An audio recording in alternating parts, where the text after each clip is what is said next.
Assalamualaikum warahmatullahi wabarakatuh. Bismillahirrahmanirrahim. Alhamdulillahirabbil alamin. Wassalatu wassalamu ala asyrafil anbiya'i wal mursalin wa ala alihi wa sahbihi ajma'in. Amma ba'd. Saudaraku sebangsa setanah air yang saya hormati, saya cintai. Jadi satu hari lagi bangsa Indonesia mempunyai presiden baru, Prabowo Subianto.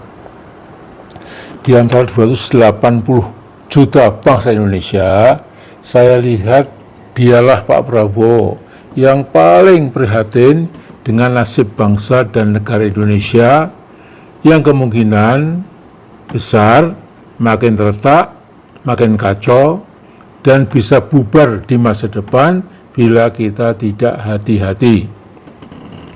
Nah, mari kita lihat secara singkat mengapa Pak Prabowo dengan sadar dan sengaja memakai istilah bubar buat Indonesia yang tercinta.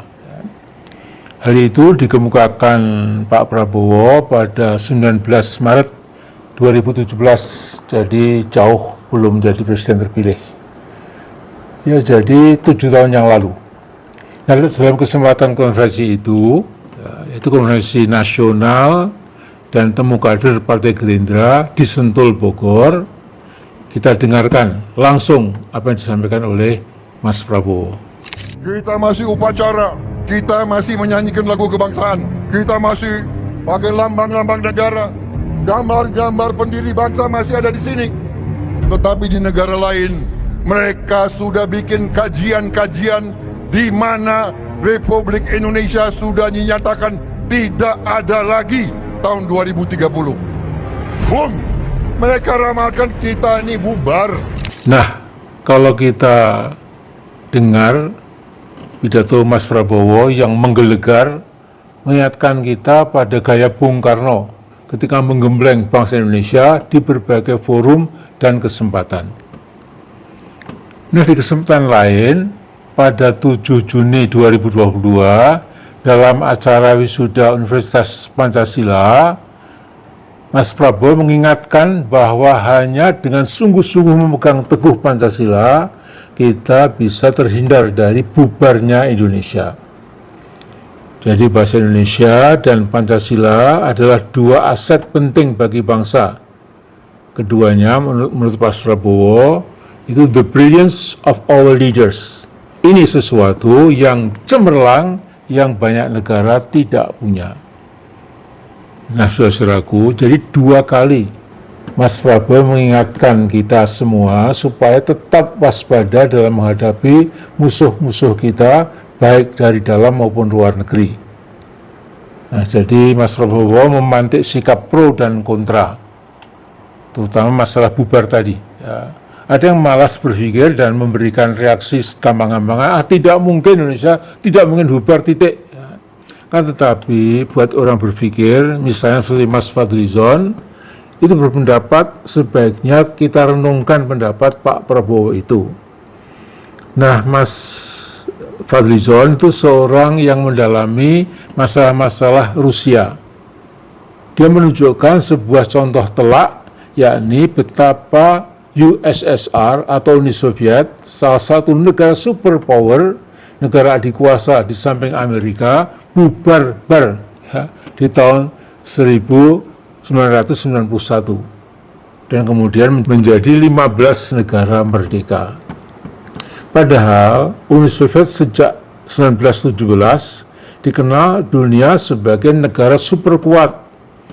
Angkatan perangnya atau tentara merahnya sangat handal in terms of personilnya, keterampilan perangnya, maupun juga peralatan tempurnya yang sangat modern. Demikian juga dinas intelijensinya, termasuk yang terbaik di muka bumi, tidak kalah dengan CIA ataupun FBI. Nah, saya termasuk orang yang cukup prihatin kemungkinan Indonesia menjadi makin kedodoran gara-gara sebagian pemimpin yang mengelola tugas kenegaraannya itu cengengesan, ya, tidak serius sama sekali, ya. Apalagi bila puncaknya dijangkiti psikopati dan penyakit egoistik, narsisistik, megalomaniak. Ya. Nah, ini sudah saya katakan 3 tahun yang lalu. Bahkan waktu itu saya mengusulkan supaya kesehatan mental oknum pemimpin itu diperiksa oleh psikolog atau psikiater agar ditemukan pengobatannya. Tapi sudahlah, semua itu sudah berlalu. Nah, saya masih ingat pada tahun 1991 itu kebetulan saya berada di Berlin. Ya. Jadi waktu itu Uni Soviet sudah bubar, ya. Kemudian tembok Berlin Barat dan Berlin Timur yang memisahkan 2 Berlin itu diratakan dengan tanah ya oleh rakyat Jerman sendiri. Ya. Saya menyaksikan waktu itu pemerataan itu di sana. Ya. Nah, kebetulan waktu itu saya di sana ada sebuah seminar tentang masa depan Timur Tengah. Sudah itu saya diundang oleh sebuah fraksi di Duma, Parlemen Rusia, untuk menghadiri sebuah fraksi yang sangat anti-Amerika. Ini fraksi melakukan sebuah seminar di Duma itu, dan saya datang dari Indonesia, kemudian masing-masing delegasi diberi waktu omong maksimal 7 menit. Ya, tentu saya gunakan waktu singkat itu untuk mengenalkan Pancasila kita, yang merupakan sublimasi dari kapitalisme dan sosialisme. Tentu saya hanya sekedar menirukan pendapat Bung Karno bahwa hakikatnya Pancasila itu adalah sublimasi atau higher up tracking. Ya, jadi meningkat ke atas, disublimasi dari sistem kapitalisme maupun sistem sosialisme.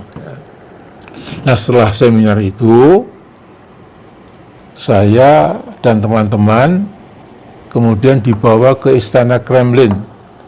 Jadi kami makan siang bersama, dan sebelum ke meja makan, para peserta saling sapa dan tukar pendapat ringan. Waktu itu saya bersyukur, saya di Visipol UGM, jurusan HI, diberi tugas mengajar mata kuliah Government and Politics in the USSR, atau of the USSR. Jadi tidak kikuk ketika berbincang-bincang ringan dengan delegasi yang lain. Nah, saudara-saudara sekalian, pelajaran terpenting dari bubarnya Uni Soviet adalah sebuah negara superpower tahun 1991 itu ketika kedodoran, lantas Presiden Gorbachev waktu itu, Presiden Uni Soviet, melakukan pembaharuan dengan mengibarkan 3 slogan, yaitu Glasnost, Demokratizatsiya, dan Perestroika. Jadi Gorbachev menggebrak dengan 3 slogan tadi, yaitu pentingnya untuk melakukan Glasnost, yaitu pembukaan, keterbukaan, kemudian Demokratizatsiya, yaitu demokratisasi, dan Perestroika, yaitu restrukturisasi, terutama restrukturisasi di bidang ekonomi. Nah, tetapi waktu itu Gorbachev dinilai oleh banyak kalangan yaitu too little, too late. Jadi sudah kebablasan Soviet, Pak Gorbachev melakukan pembaruan, tapi sudah terlambat. Jadi kemudian Soviet tinggal kenangan masa lalu yang pahit dan getir.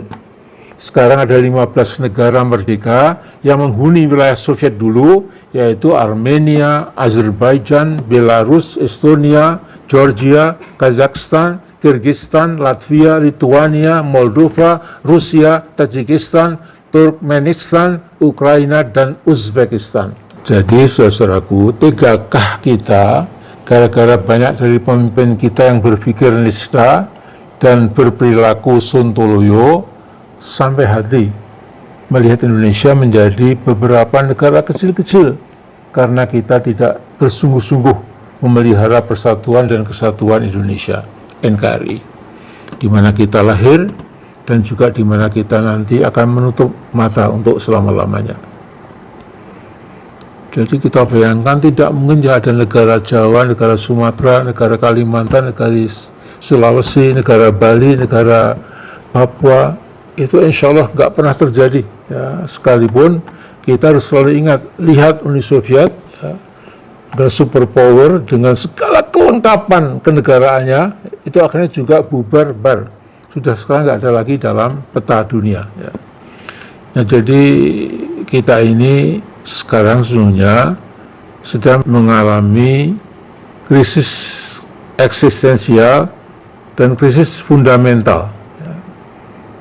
Jadi keberadaan kita, eksistensi kita, kehidupan kita, itu kalau tidak hati-hati kita pelihara, kita lindungi, bisa-bisa jadi makin keropos, dan kemudian ya tinggal sejarah.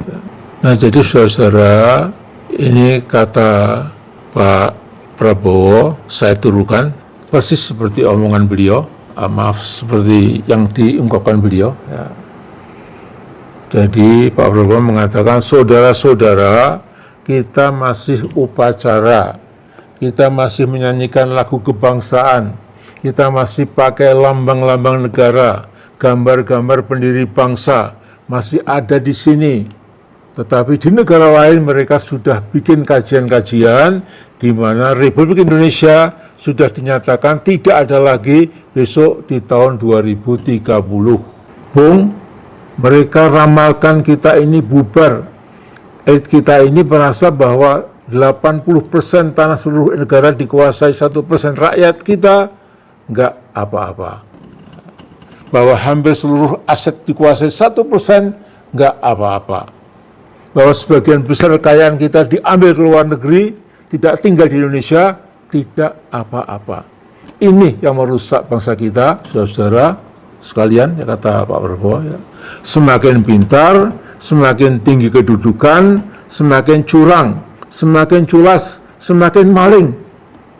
Tidak enak kita bicara, tapi sudahlah tidak ada waktu untuk kita berpura-pura lagi. Nah, jadi inilah yang saya angkat video pendek ini. Ya. Jadi betul-betul ya, kita nggak boleh gegabah, ya. Nggak boleh penyanyengan, ya.